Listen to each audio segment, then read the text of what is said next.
With all these videos about the soul, about spirituality, about spirit and essence that I'm producing, it's sometimes easy to forget about the house or the temple that contains the soul, that contains this spirit that we are all talking about and trying to connect with. And of course, that thing is the body. It's not something that, candidly, I've spent a lot of time talking about. I've done a lot of videos on the mind and how the mind works, how the ego works, but the body in and of itself, I felt like it needs a video of its own. We need to explore it. We need to explore and understand, why do we have this body? Why aren't we just like ghosts floating in the air and living our life that way? That is kind of the weakest link, if you will. The body is controlled by the mind, and the mind is ultimately propelled by the spirit. But just because the mind is important, just because the spirit is of paramount importance, that doesn't mean we should neglect the body. And this is something that I had to learn, unfortunately, the hard way, because I used to be someone that focused so much on the mind, focused so much on nurturing the soul, that I had neglected my body. I didn't pay attention to what I was eating. I didn't honor my body in the way that it needed to, whether that was taking care of it through exercise, through eating good, through cherishing what I had, cherishing, the, from my head to my toes, from everything inside, cherishing everything, whether that was my heart, whether that was my legs, my hands, my toes, everything. I did not do a wonderful job appreciating and ultimately taking care of the body. In fact, I would always find things wrong with it. I would always find little imperfections of, oh, I wish I could fix this, or oh, I wish I could change that, or oh, I have acne. This is something that I had as a teenager and young adult. I would always try to find things to kind of pick at the body, and I would never really appreciate it.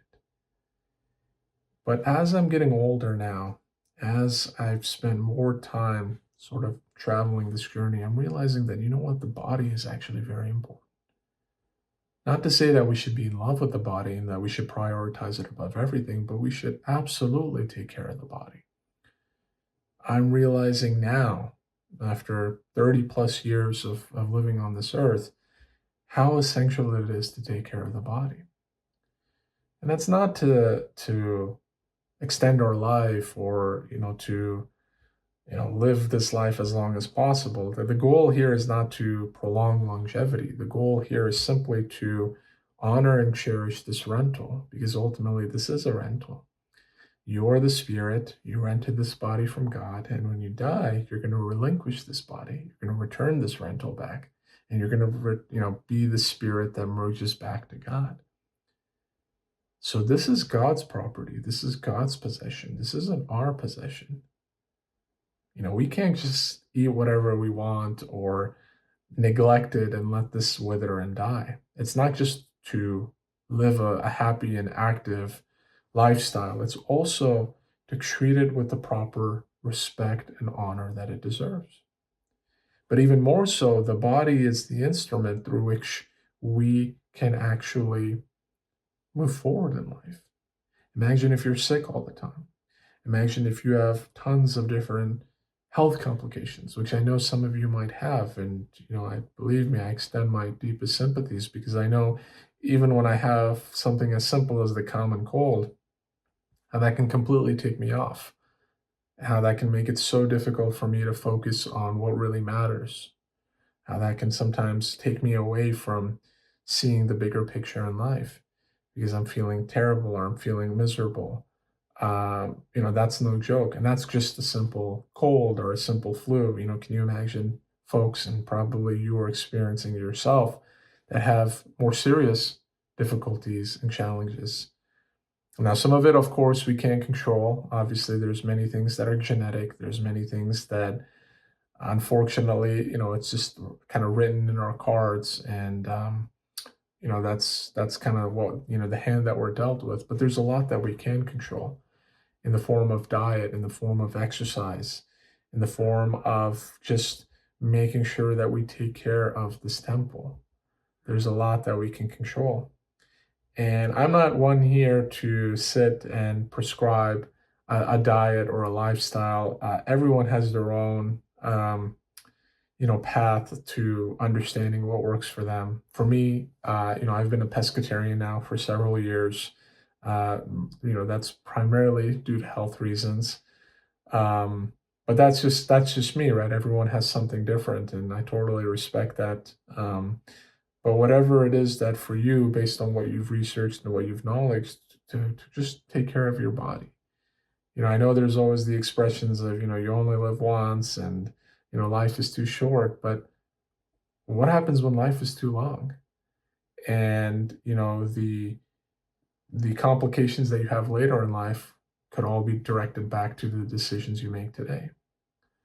When we think about, what are the common causes of death these days, it's not, the car accidents or the plane crashes or the things that like stretch on the headlines, right? It's the silent things. It's the things that happen every day.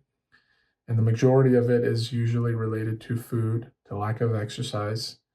If you look around us, we're living with obesity. It's become so common now that it's almost become normal. We've kind of accepted it.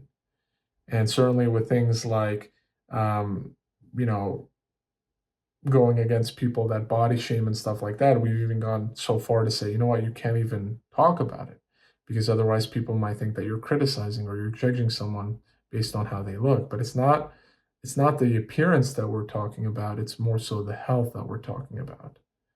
And the logic, of course, is that the heavier you are, the more that you weigh, the more complications. Your heart has to work extra harder just to support all that weight.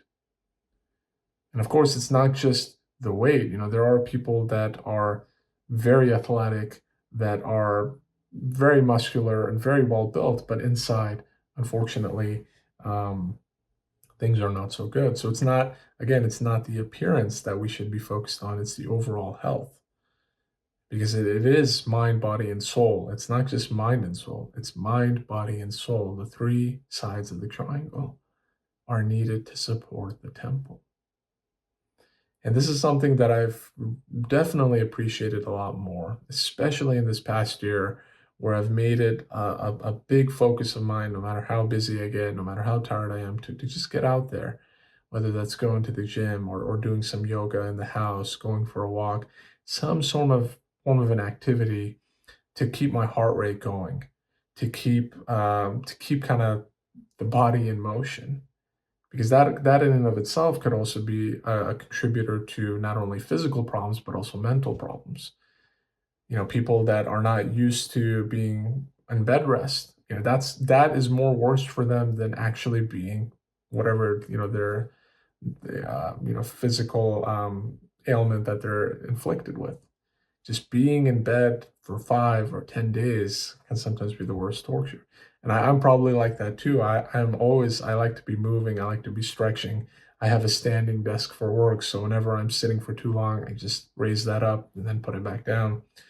But the moral of the story here is just to keep moving, keep your body in motion, keep eating the things that will actually nourish you and that will actually help you. If you're eating processed foods all the time, if you're eating sugary foods all the time, those have an indirect and a direct role in your spiritual activities. They all play a role. If you're staying up late every single night and you're only getting 2, 3 hours of sleep, that will directly and indirectly affect how much you can connect with God. So it's all related. We have to take care of the physical aspects before we can start the mental aspects, before we can then emerge and delve into the spiritual aspects. And fortunately, nowadays, there's so much that we can do. I listed a few of the activities that I like to do, but virtually any kind of exercise. If you think about the options, I'm reminded back to, Gandhi when I was reading his autobiography, when he talks about, going to England and how, there was really nothing for a vegetarian to eat back in the day. There was just, unfortunately, he had to kind of make do with what he had. And of course, this was before he became, the world peace leader and humanitarian that we all know him to be today. But you go today, depending on where you live, there might be some variations, but there's so many options for healthy foods, for being creative, whether that's plant-based diets, whether that's vegetarian or veganism or pescatarian or whole foods, things that will actually nurture and sustain you rather than just the processed stuff that unfortunately fills up the shelves these days. It's no surprise that when you walk into a grocery store, the healthiest stuff are always usually to the sides. And the most unhealthy stuff are like front and center. When you walk into the door, it's right there in front of you. And that's by design. It's also, not by accident that, sometimes it's cheaper to go to a McDonald's or to go to a fast food than it is to make a home cooked meal using vegetables. That's unfortunately, there's something wrong with that.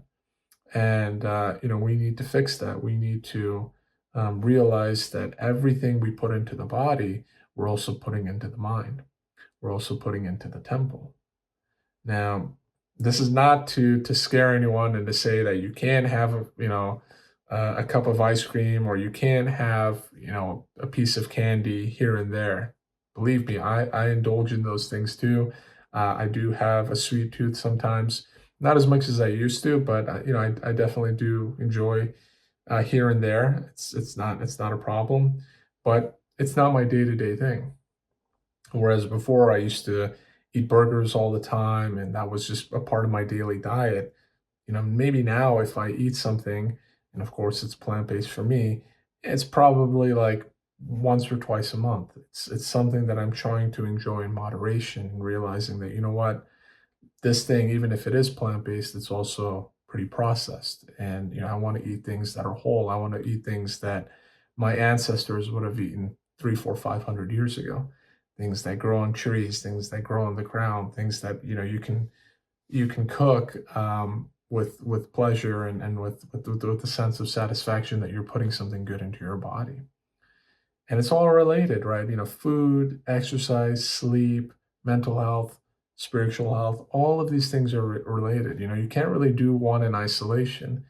And that's why I'm kind of baffled sometimes when I look back at how I used to be living life, which is focused so much on reading and meditating and trying to connect with God. But at the same time, putting all this junk food in, not even exercising, being out of shape, being totally just walking up a flight of stairs would make me tired. Sometimes I wonder how I reconcile those two because certainly that is not the way it should be done. If you look at Buddha, for example, there's stories of how fit he used to be, of how he would take care of himself and how he would not only just through diet but also through exercise. Same thing with Gandhi. Gandhi, I think in his autobiography, he mentioned that, he could not have a day without walking more than 4 miles. He always had to walk at least 4 miles a day.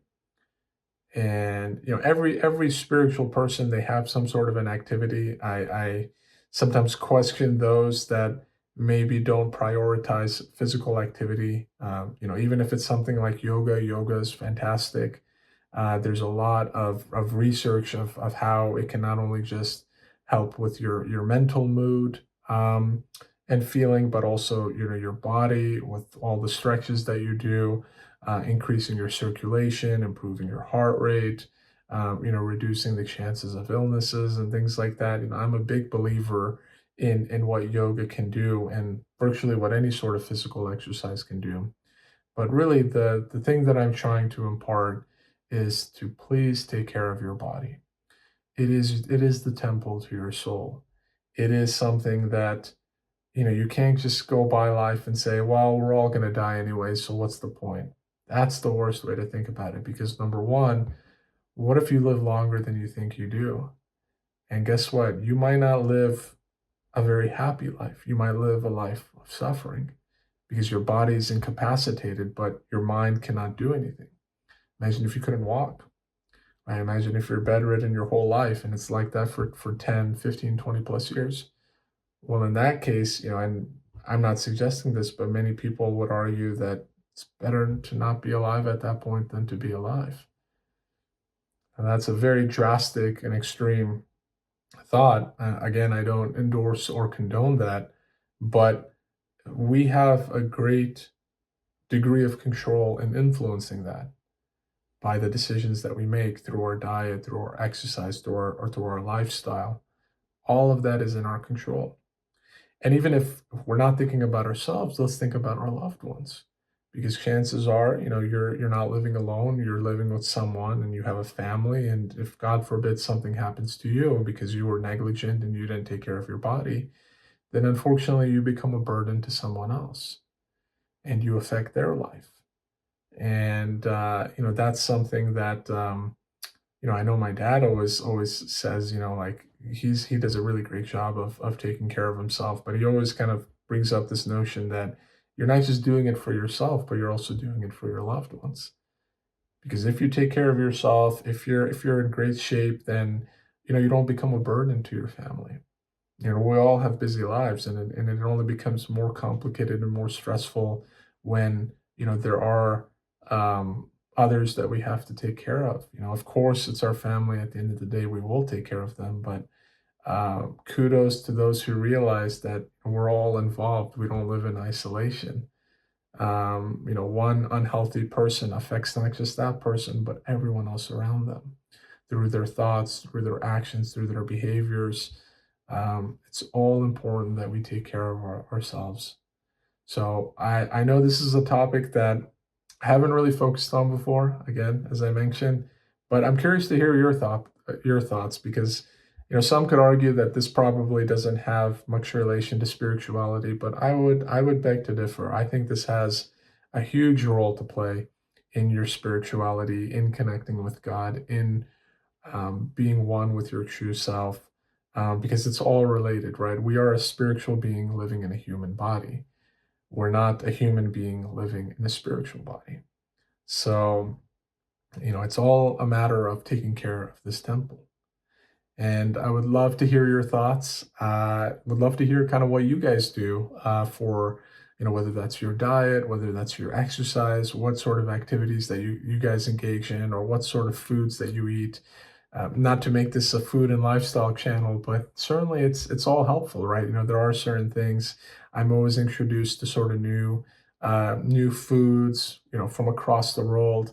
Whether that's things like quinoa and bulgur and, even more exotic stuff than that, things that I was foreign to me a few years back, but now it's an essential part of my diet. Lentils is another big thing. These are things that it's always great to hear kind of what others are using and incorporating into their daily life. So let me know. Drop your thoughts in the comments below. Drop a like also if you like this video, and feel free to share it with your loved ones. Maybe this might get them thinking a little bit more about their physical health and how it has the broader implications for their spiritual health. But as always, thank you for carving some time. After you're done, hopefully you can get out, go for a walk, go for a run, maybe do some yoga, and take care. Take care of this body, because ultimately, you'll give it back to God, and you want to make sure that you give it back in the best possible way, in the best possible condition. Thank you.